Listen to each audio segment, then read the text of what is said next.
Já estamos aqui, ele posicionado na Austrália, o nosso grande comentarista e alinhado, o Kim Paim. Fala, Kim. Boa tarde, garoto. E aí, senhores, boa tarde para todo mundo, como é que estão? Boa tarde. Estamos aí, né, Kim? Estamos aí, obrigado aí pelas informações. Mais uma vez eu gostaria de convidar a todos para assinar o Kim. O site, né? A enciclopédia do Kim, que é muito legal. Já saiu janeiro, ele mandou para mim o Alba me mandou. Muito bacana o trabalho. O que o Kim faz? Ele pega tudo que saiu todas as notícias. Perfeito. Compila tudo que saiu nas notícias do mês passado e manda para você. Então você vai receber lá tudo mastigadinho. Maravilha. É um livro aquilo lá. Você nem quantas é um atlas. Como é que chama, hein, Kim? Como é que é o nome desse trampo, desse trabalho?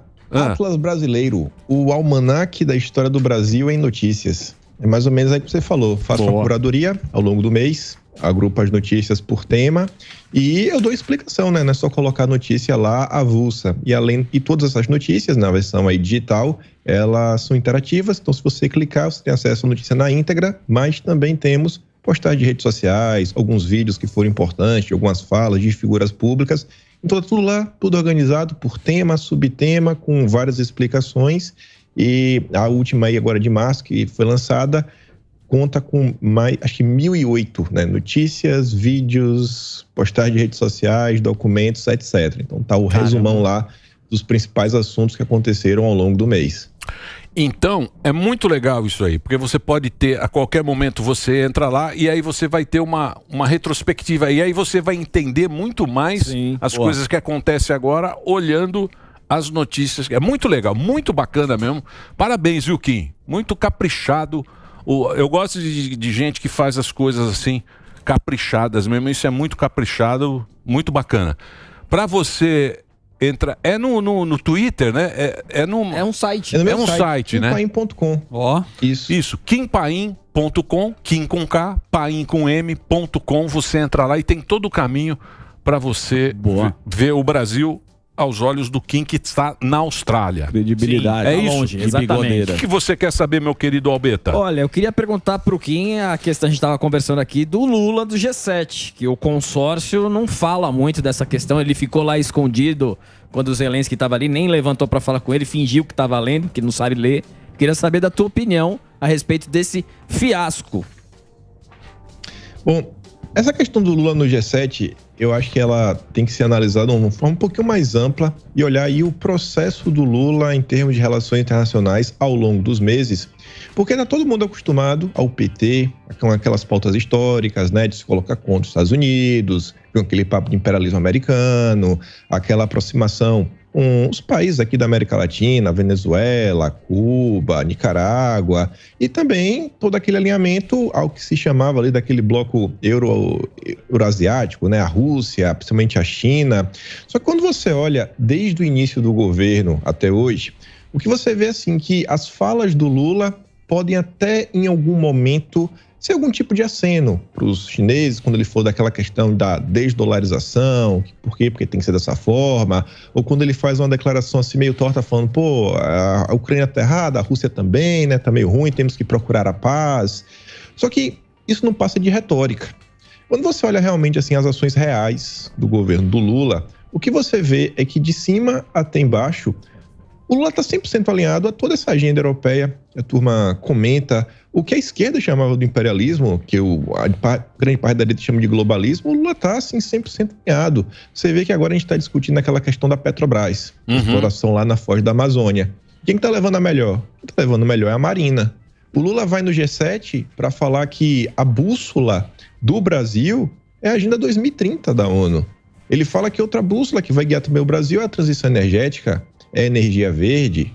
O Lula vai lá para também falar que, pô, etc. Ele não chegou a ter um encontro, né, com o Zelensky, mas ele deu uma criticadazinha na Rússia, falou que não tem como concordar com aquela invasão do território, etc. Tudo mais. Tanto que o Lula ele foi criticado por não encontrar o Zelensky, mas a mídia como um todo falou de forma unânime que o Lula ele está recalibrando a sua posição. Então, assim, por mais que ele fique com esse papelão, etc, tudo mais, fique em cima do muro, eu vejo isso muito mais com a retórica, para uma tentativa do Lula manter a base dele, com o mínimo de coesão. Ele vem sofrendo diversas críticas. Tem uma figura pública que é bastante conhecida, inclusive nas redes sociais. É um economista, ele é chamado Elias Jabbour, já participou de debates com liberais, etc, tudo mais, vai nesses podcasts. E o Elias Jabbour fez duras críticas ao Lula aí nos últimos dias, perguntando, inclusive, no final do tempo, se a esquerda vai aceitar tudo que está acontecendo, vai aceitar a Open Society Foundation, investindo 150 milhões de dólares para proteger a Amazônia, e se o governo vai seguir por esse caminho, ou se não, se as críticas serão feitas e vai tentar colocar o Brasil nos trilhos. É assim que eu enxergo as coisas. Uma retórica para tentar manter a militância coesa enquanto ele está de mãos dadas com Biden. Porque essa treta aí, essa treta da Amazônia e do petróleo da Amazônia, é onde você vai ver para onde ele vai, né? Porque, porra, o Lula ele quer meter o petróleo lá, ele quer que se dane. Lógico. Mas tem a agenda 2030, que é a agenda que é o quê? A Amazônia. Sim. E ele foi lá nesse G7 para falar sobre isso. Não, eu sou o cara que vou preservar a Amazônia. Quero ver como é que ele vai sair dessa. Como é que ele vai sair dessa? Sai você, Samidana. Vai lá, Sami Verde. Fazer um break rapidinho pro Reginaldo. O Reginaldo sai dessa pedindo um break. Tipo o Lula, ele pede um break, porque ele não tem a resposta. Ele não tem a resposta, pede um break. Faz o break, Reginaldo. É isso aí, chama o intervalo, Lula. Vai lá, Reginaldo. Como é que você acha que ele vai sair dessa? E quem vai ganhar? Porque tem a Guiana, esse petróleo tá lá na Guiana também, né? Vocês estão ligados, né? Sim. Esse petróleo lá, acharam lá petróleo que... E tem o xisto, que é o americano, que os caras falam que tá acabando. Então eu acho que o mundo ainda vai ficar dependente de petróleo durante um bom tempo, viu, Kim? Eu acho que, sei lá. Esse negócio de energia elétrica vai demorar muito. Eu não tenho dúvida que o mundo vai continuar explorando. Você vê que as ONGs brasileiras que estão batendo palma para Marina Silva, estão batendo palma para a decisão do Ibama, elas seguem caladas sobre os Estados Unidos explorando petróleo no Alasca, a Noruega explorar petróleo no Ártico, outros países, a própria França explorando aqui, né, na Guiana Francesa, na mesma região, na chamada margem equatorial, enquanto no Brasil, a Petrobras, que tem um histórico extremamente invejável, o Jean Paul Prats, o petista que está comandando a Petrobras, falou que a Petrobras nunca teve um vazamento em perfuração de terra, em alto mar, em águas profundas e ultraprofundas. Se a Petrobras, que é a Petrobras, não pode, e não era nem exploração, está na fase ainda da exploração, para ver se realmente existe um petróleo naquela região que possa vir a ser explorado, para ver se é viável ou não. Então, nem a Petrobras, com todo esse histórico em torno da empresa, consegue... O que é que a gente espera? E aí, o engraçado disso é que o Lula, após o G7, ele veio falar que tem que ver essa questão, se vai, se não vai, se realmente tem um impedimento ou não, e ele foi para as redes sociais e fez um tweet também nessa linha. E o que aconteceu nas últimas horas? A Marina Silva ficou mandando algumas indiretas para o presidente da República, pelo menos é o que ficou parecendo, ela falando que tem que preservar a criação de Deus. Em outro momento ela falou que quando tem um problema climático, quem mais sofre são os pobres. Então, esse papo aí tem que ver, né? Quem realmente está sofrendo. E a Marina Silva também foi abordada ao longo do dia de ontem por um jornalista do Estadão. O nome dele é Wesley Galzo, se eu não estou me enganado. E ele pergunta à ministra, você quer dar alguma palavra sobre o que está acontecendo? E ela passou direto, não deu nenhuma atenção para o jornalista do Estadão, né? Parece que a grande imprensa não está sendo mais levada a sério nem pelo PT. E ela foi lá dar um abraço no presidente do Ibama, o amigo dela lá das ONGs. Que são contra na situação. Que são contra mexer lá na Amazônia. Sim.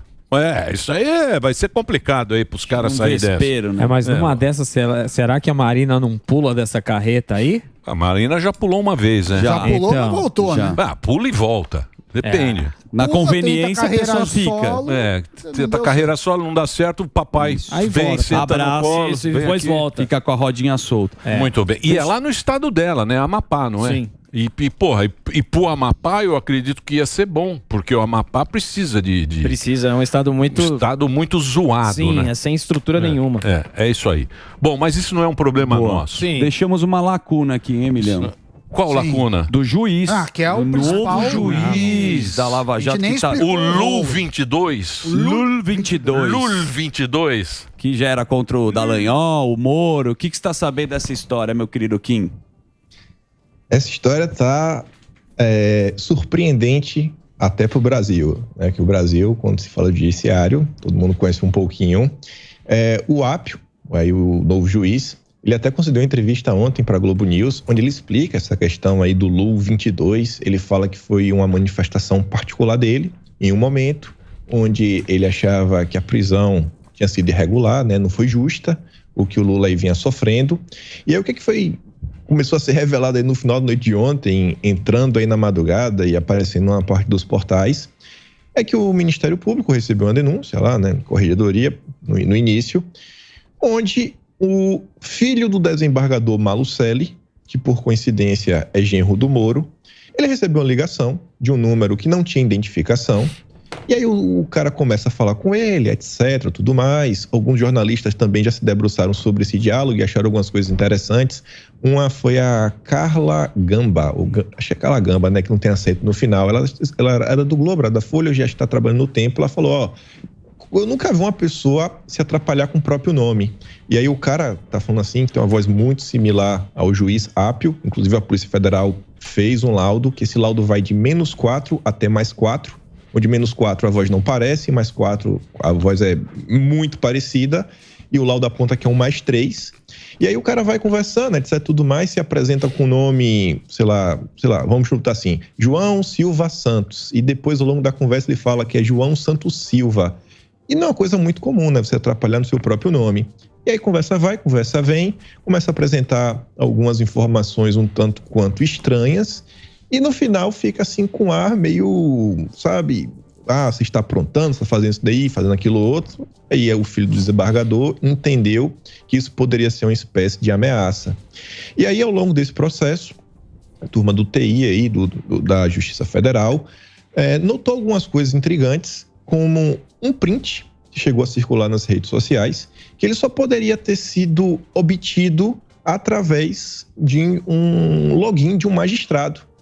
E aí também foram atrás e perceberam que a conta do juiz Apio, não necessariamente foi ele, né, pode ter sido hackeado, etc, tudo mais, ela teve acesso, né, para obter aquelas informações. Eles colocam lá no relatório, na IP da máquina, o horário que as informações foram acessadas. São informações, assim, sensíveis. Então, juntaram toda essa questão, fizeram aí uma apresentação. O TRF4 entendeu que era algo, assim, como posso falar, né, bem sensível, e optou por afastar preventivamente o juiz Apio aí da questão dos julgamentos, etc, tudo mais, meio que está afastado do Ministério Público. Pediram o impedimento dele, né, que o proibissem de acessar os prédios da Justiça Federal e também os sistemas da Justiça Federal. Solicitaram o retorno aí de notebooks, celulares funcionais e outras coisas, e a gente tem que esperar.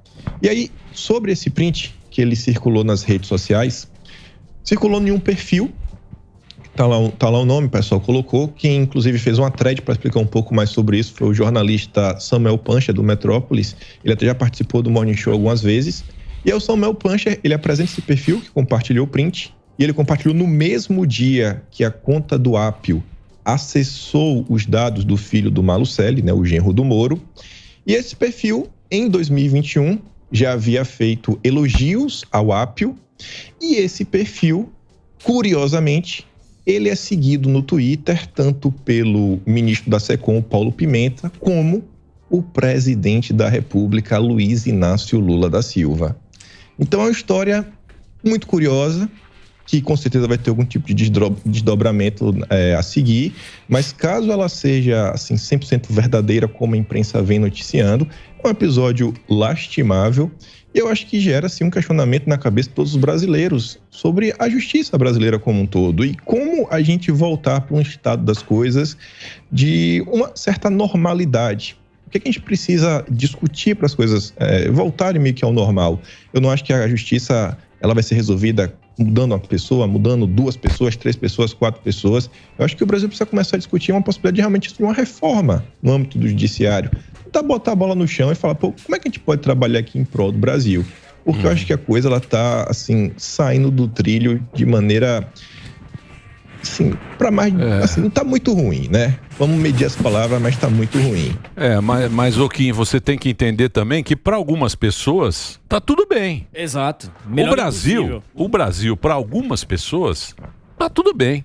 Não tem problema. Para algumas, não tá tudo bem. Tem pessoas que estão preocupadas. E acordando com o futuro, também. O que vai acontecer. Mas, para algumas pessoas... Tá maravilhoso. Tá tranquilo. Tá certo. E esse é que é o problema. Muito bem. O que mais? Eu tenho uma pergunta aqui pro Kim, falando em tá tudo bem ou não. Queria perguntar do Dallagnol, Kim, tua opinião sobre o Dallagnol, que acho que não tá tudo bem. Teve até uma pequena manifestação ali pra ele, né? Tem o povo acolhendo ele. Mas a tua opinião do que aconteceu com o Dallagnol, se você acredita que vai acontecer com outros parlamentares? Eu acho que existe a possibilidade de acontecer com outros parlamentares. A própria imprensa comenta aí sobre o Sérgio Moro. Ele poderia talvez ser o próximo da lista. Inclusive até o próprio PL tem uma ação contra o Moro por algumas situações estão aí no radar. Às vezes os próprios deputados do PL também estão no alvo aí. Tem uma questão que envolve o PL no Ceará. Os deputados estaduais podem ter os seus mandatos cassados. E eu vejo essa questão do Dallagnol um tanto quanto engraçada. Porque em 2021... quando a gente estava no meio daquelas discussões, que na época Bolsonaro estava fazendo algumas ponderações de algumas coisas que ele achava que podia melhorar, ou que não estava no melhor das situações, que envolvia as questões eleitorais na época, postagem da Justiça Eleitoral, onde ele concluía o seu raciocínio falando que o que o Bolsonaro vinha fazendo era crime de responsabilidade. E aí agora a roda da fortuna girou e se voltou contra ele. Eu fico me perguntando, será que agora o Dallagnol ele mantém essa percepção? O Dallagnol, até no início do ano, como estava falando, né, sobre gabinete do ódio, a direita tinha um gabinete do ódio, a esquerda tinha um gabinete do ódio, e agora o que eu fico vendo nas redes sociais é que a turma que ele acusava de ser um gabinete do ódio é meio que quem está defendendo ele. Então, foi aquele cara que também ficou famoso sobre, temos que nos descolar do Bozo, sem perder os votos do Bozo, ao mesmo tempo aí que ele nunca caiu nos braços da esquerda. E no final do dia, o que a gente vê é uma manifestação de rua, onde o Dallagnol contou com o apoio do MBL para tentar fazer as coisas assim, se avançarem. O próprio MBL, no dia que o Dallagnol foi cassado, falou: estamos lascados, nós estamos ferrados, foi uma dessas palavras. Eu até anoto na imprensa, no estado de Minas, comentando sobre isso daí. Eu acho que o Dallagnol tomou uma decisão meio complicada. Quando a gente olha tudo esse passado, tudo que aconteceu, a questão da Lava Jato, é inegável que tinha muita coisa para ser investigada, assim, não tem o que falar. E também não tem o que a gente questionar que o fato do Dallagnol ser o procurador da operação naquele momento, isso gerou muita mídia para ele, né? Muita exposição. Muito. Querendo ou não, o cara acabou sendo eleito por causa disso, né? Aquela percepção que ele ia para combater a corrupção, para fazer isso, que ele estava contra o Lula, etc, tudo mais. E aí eu acho que isso volta dessa própria questão do judiciário, né? Meio que tem que colocar a bola no chão. Pô, você teve uma carreira no judiciário, né? Inclusive se discute no Brasil uma possibilidade, agora me faltou a palavra, né? É como se fosse um tempo de férias, né? Tem que tirar um tempo de licença antes de você poder ser candidato. Como são, por exemplo, os ministros de governo. Quando o governo acaba, tem aquele tempo ali de mais ou menos 6 meses que ele não pode trabalhar em lugar nenhum, ele tem que ficar meio que de boa, porque ele sabe de algumas informações sensíveis, uma coisa ou outra, etc, tudo mais. Então, você às vezes não está numa posição dessa, né? Uma posição de destaque no judiciário brasileiro. Você às vezes está na imprensa, você está dando entrevista, o seu nome está rodando. E muita gente se questiona, pô, imagina se a pessoa começa a perseguir a outra, porque tem um poder, tem a caneta, meio que para ficar famosa, conseguir um pouco de imprensa e, sei lá, ser candidato. A esquerda está utilizando a situação toda a seu belo prazer, para criar narrativa, para falar, tá vendo aí? Olha só, sempre falamos. No final do dia, o Lula foi perseguido. O Lula é um santo. O Lula nunca fez nada de errado. E aí tentam pegar qualquer tipo de deslize, que aconteceu uma coisa ou outra, e a gente roda e não sai do mesmo lugar. É isso aí, Kim. Aliás, eu gostaria de agradecer nossa grande audiência hoje e que também beleza. Me corrigiram aqui, ó, o estado do Acre, né? A Marina é do Acre, não do Amapá, como esta anta falou aqui para vocês. Certo? Muito obrigado aí pela correção. Vocês podiam me corrigir, né, professor? Eu ia te corrigir. Professor, tem audiência. Mas ele é de economia, não ninguém sabe direito. Eu sabia. Ela é de Rio Branco, no Acre. Por que você não falou na hora? Deixou. Você não falou, ô velho trouxa. Essa cara de koala aí, ajuda o cara. Essa puta cara de... Ajuda, fala, ô velho, você tá... Você viajou. Você tá o Bruce Willis aí, tá trocando o estado aí. Então, isso daí é o Bruce Willis. Eu esqueci o que bairro. mais? Vamos agradecer o Kim, então. Essa participação. Tem que chamar saideira aí. Você tem uma saideira? Tem, porque a gente não... Sempre a gente aborda esse assunto aqui e ninguém deu essa resposta, que é a história da pele da fake news aí. E a gente tá vendo que o Facebook, né, me parece também foi processado. Foi. Né? Mas isso na Europa, né? Isso na Europa, obviamente. O que vai acontecer aqui no Brasil? Você acha que vai passar ou não, Kim? O tema tá bem sensível até o momento. Você vê que tem um esforço do governo Lula para avançar com a matéria, ao mesmo passo que o Lula não tem uma governabilidade. Eu acho que a discussão está muito truncada. Eu acho que alguma coisa no que diz respeito ao possível controle de fake news pode até passar. Eu estou vendo assim, uma resistência grande com aquela parte ali que pode ter remuneração de jornalistas, etc, tudo mais, porque até setores da própria esquerda estão apontando que a Rede Globo, no final do dia, vai ser a principal beneficiada com essa situação. Quando eu olho para essa pele como um todo, vendo até um evento que aconteceu nas últimas horas na rede social, fico me perguntando como é que as coisas são feitas no Brasil. O Orlando Silva, que é o relator da matéria, ele comentou no Twitter, numa postagem, que o cara colocou uma imagem que ele não estava conseguindo ter acesso ao link da notícia. E as pessoas estão comentando, o cara é relator da pele das fake news, ele não sabe a diferença de uma imagem para um link. Isso virou até matéria não antagonista. A gente está com um dos projetos mais importantes do país, que não é faltando com respeito, mas o Orlando Silva ele não é 100% deputado. O Orlando Silva é suplente.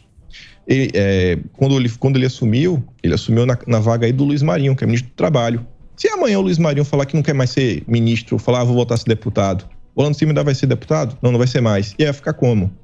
Ele não pode mais ser relator desse projeto. Então a gente fica assim, é umas discussões que acontecem que você fica se perguntando, será que está sendo feito da melhor forma? Eles aceleram onde deveria ter um pouco mais de diálogo, escolhem pessoas que você começa a se questionar sobre o posicionamento ideológico, a forma como está fazendo assim, o debate, o conhecimento sobre o assunto. Será que isso realmente é cabível? Teve um encontro aí do Grupo Esfera, né, dos empresários, estava o Ângelo Coronel, foi o relator da PL 2630 no Senado, né, senador, o presidente da CPMI das fake news, e ele discordou do Orlando Silva em diversos momentos, inclusive sobre a questão aí da remuneração dos jornalistas. E vale lembrar que o Orlando Silva ele foi escolhido para ser relator na era Rodrigo Maia. O Rodrigo Maia, quando escolheu, falou que o Orlando Silva era a peça-chave para a aprovação do projeto. E aí entrou o Arthur Lira lá em 2021, não quis criar problema, revanchismo nem nada, não, tá aí, fica aí, etc, tudo mais. Só que trocou a legislatura, o Orlando Silva tá como suplente e continua tocando dos projetos mais importantes do país. Eu vejo toda a situação assim de forma muito preocupado, né? Onde é que a gente vai parar no Brasil? E aí saem essas leis meia-bocas, né? Tem muita lei meia-boca aqui no Brasil. Muita lei meia-boca no Brasil, por isso que é essa confusão. Cheio de lei que não funciona. Exatamente. Tem que ser discutido mesmo, discutir lá, fazer uma discussão com a sociedade, né? Sim. Isso que é...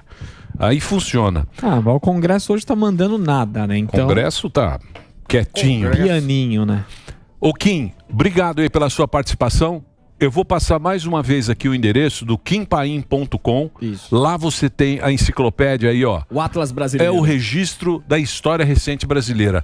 Tudo que sai num mês, o Kim compila, tudo que sai em rede social tal, e publica, e aí você vai entender como é que está andando o consórcio. O consórcio. Curadoria. E o consórcio, como é que tá o consórcio, hein, Kim? O consórcio tá animado, hein? O consórcio tá demais. Nas últimas horas, nem o consórcio conseguiu passar pano pro governo federal. Até viralizou um vídeo aí do Gerson Camarote, onde ele fala, cadê o Lula Mandela? Eu tô conversando com os ministros, eles estão preocupados. A gente tem o Lula Mandela que estava se projetando naquela campanha. Não, é um Lula palanqueiro. Assustado, né, o Camarote. Com viés de dividir o país. Muito bem. Obrigado, viu, Kim? Obrigado aí pela sua participação diretamente da Austrália.